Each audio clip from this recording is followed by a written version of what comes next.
রাজশাহী দুর্গাপুর উপজেলার দাউদকান্দি কলেজে নারী প্রদর্শকের সাথে বিএনপির নেতাদের হাতাহাতির ঘটনায় কলেজটির অধ্যক্ষ এবং প্রদর্শক হীরার ৪৮ ঘণ্টার মধ্যে অপসারণ চেয়ে সংবাদ সম্মেলন করেছে ভুক্তভোগীরা।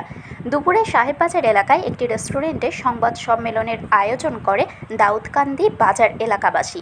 সংবাদ সম্মেলনে উপস্থিত ছিলেন প্রবীর নাগরিক এবং তফসিরুল কোরআন মাহফিলের সভাপতি আব্দুস সামাদ, বহিষ্কৃত জয়নগর ইউনিয়ন বিএনপির সহসভাপতি আকবর আলী, ইউনিয়ন কৃষক দলের সভাপতি জয়নাল আবেদিন, ইউনিয়ন বিএনপির ওয়ার্ড সভাপতি ইউজদার আলী, ইউনিয়ন বিএনপির সাবেক সভাপতি আফাজ উদ্দিন সহ অন্যান্য নেতৃবৃন্দ।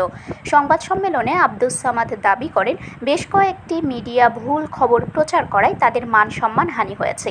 একসময় উত্তেজিত হয়ে তিনি বলেন, আমাকে কি দেখতে চাঁদাবাজ মনে হয়? 23 এপ্রিল কলেজটিতে বেলা 11টা নাগাদ তারা প্রবেশ করেন। এ সময় 144 ধারা জারি ছিল না বলেও দাবি করেন তিনি। এদিকে বিএনপির কেন্দ্রীয় কমিটি থেকে হুট করে জয়নগর ইউনিয়ন বিএনপির সহসভাপতি আকবর আলীকে বহিষ্কারের বিষয়ে তার মন্তব্য জানতে চাওয়া হয়। আকবর আলী বলেন, এ ঘটনায় মারামারি করা কিংবা লাঞ্ছিত হওয়া কোনো ঘটনাতেই তিনি ছিলেন না, এমনকি ক্যামেরার ফুটেজেও তাকে দেখা যায়নি। তারপরেও কেন্দ্রীয় কমিটি থেকে কেন তাকে বহিষ্কার করা হলো সে বিষয়ে তিনি জানতে চান। তিনি মন্তব্য করেন, বট বাহিনী প্রচারণা এবং তার বিরুদ্ধে অপপ্রচার চালানোয় কেন্দ্র থেকে দল থেকে তাকে বহিষ্কার করেছে। সংবাদ সম্মেলনে বক্তারা ৪৮ ঘণ্টার মধ্যে দাউদকান্দি কলেজের বক্তারা বলেন, ৪৮ ঘণ্টার মধ্যে দাউদকান্দি কলেজের অধ্যক্ষ এবং অভিযুক্ত নারী প্রদর্শকের অপসারণ এবং বিচার দাবি করেছেন। তারা 23 এপ্রিল এর ঘটনার আংশিক প্রচার না করে পুরো ঘটনার পুঙ্খানুপুঙ্খ বিশ্লেষণ করে প্রচারের অনুরোধ জানিয়েছেন গণমাধ্যমগুলোর প্রতি। যাই হোক, আমি বসে প্রিন্সিপাল মহোদয়কে বললাম যে স্যার, আমাদের সামনে 4-5 তারিখে তাফসির কোরআন মাহফিল হবে, সেই উপলক্ষে আপনাকে একটা ইনভাইট করতে আসছি।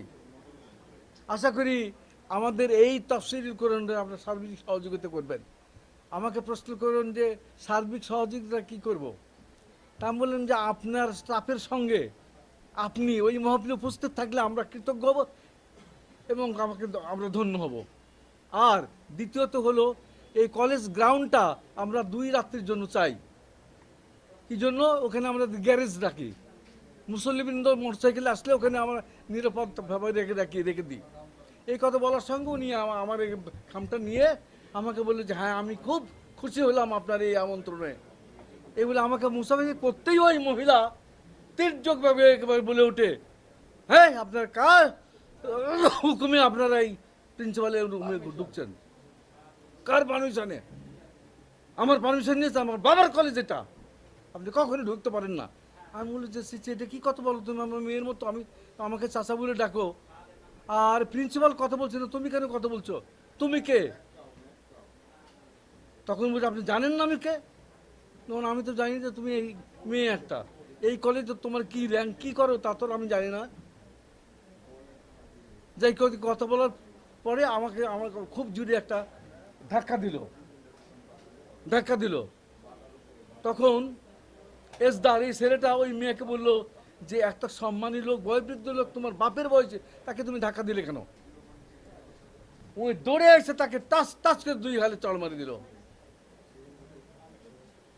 তার এই আচরণ দেখে জয়নাল আবেদিন বললো, অসম্ভব ব্যাপার, তুমি যাকে তাকে মারতেছো কেন? ওকে ধরে পিটালো। আদের এমন যাকে কথা বলছে সেই পিটাচ্ছে। এই দেখে আমাদের এই যে কি নাম, হ্যাঁ, পান ব্যবসায়ী, বাঁশ ব্যবসায়ী আফাজউদ্দিন তাড়াতাড়ি করে বেরিয়ে যাচ্ছিল, ওকে তো মারবে। ওই মহিলা এত বুদ্ধিমন্ত, তারপর পিছনে যে কলারটা ধরে নিয়ে যায়, কলেজ প্রাঙ্গণে ঘাসের উপর ফেলে তার টুটি চিপে ধরে তার গোপরে উঠে রাখলো। হ্যাঁ, তারপরে সেখান থেকে আর একটু ওকে রিকভারি করলে আবার পুনরায় ধরলো, ধরে পাখার উপরে ফেলে এই দেখেন হাতটা সব খাম করে ফেলেছে। এতই তার তেজ, এমন অবস্থায় মুখে অস্থির ভাষায় গালাগালি। এই ঘটনাটা ভিডিও করতেছিল আমার এই ভাতিজা হলো জয়নাল। আর এই ভিডিও দেখে ওই যায় জয়নালের কলার ধরে একেবারে নাস্তে নাবদ করার চেষ্টা করলে মুকুল আরো অনেকে তাকে রক্ষা করে। এই হলো তার আচরণ, এত উগ্র। আমরা মার খেয়েছি, কিন্তু তার গায়ে কখনো স্পর্শ করিনি আমরা। এই জিনিসটা আমি প্রতিবাদ জানালাম প্রিন্সিপাল মহোদয়কে যে স্যার আপনি তো ইচ্ছে করলে তাকে শান্ত করতে পারতেন, সুস্থভাবে আপনার সঙ্গে কথা বলে আমরা বেরিয়ে যেতে পারতাম, কিন্তু সিচুয়েশন তো অ্যাবনর্মাল করলেন আপনারাই।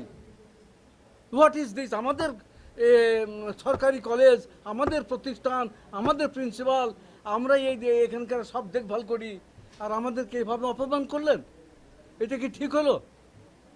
এই মেয়েটার বিচার চাই আপনার কাছে, তা না হলে কিন্তু কলেজের ভেতর আমরা আর আসবো না, কোনো সহায়তা করবো না। হ্যাঁ, এই বলে তারপরে আমরা তো কলেজ থেকে বেরিয়ে যাই। তখন ওই হাত দিয়ে সার্বিক শিমু, বরেন্দ্র টেলিভিশন।